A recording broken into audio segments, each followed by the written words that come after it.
Hi, are you someone who has to audition for a living? Let's say you're an actor, a voiceover, or a musician hoping to get into a band or into an orchestra? Then this is for you.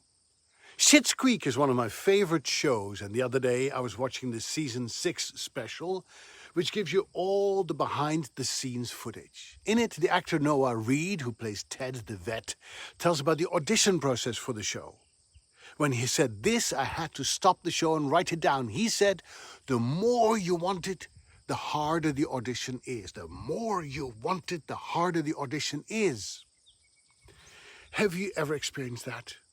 Do you think it's true? And if so, why would it be true? Well, here's what I think. When you want something really, really bad, there is a lot at stake.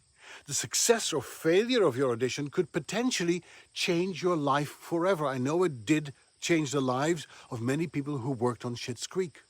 This puts tremendous pressure on your performance, and very few people can be their very best under pressure. Why? Well, because your heart starts racing, you become sweaty and extremely self-conscious, and you're nervous. You tell yourself, don't mess this up, please don't mess this up.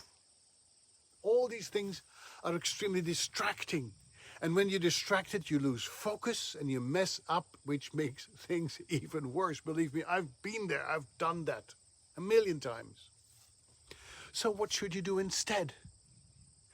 I have been a voiceover for 40 years, and from that experience, I can tell you that most jobs I landed, I had already forgotten about by the time my agent called me, because I was so nonchalant about it.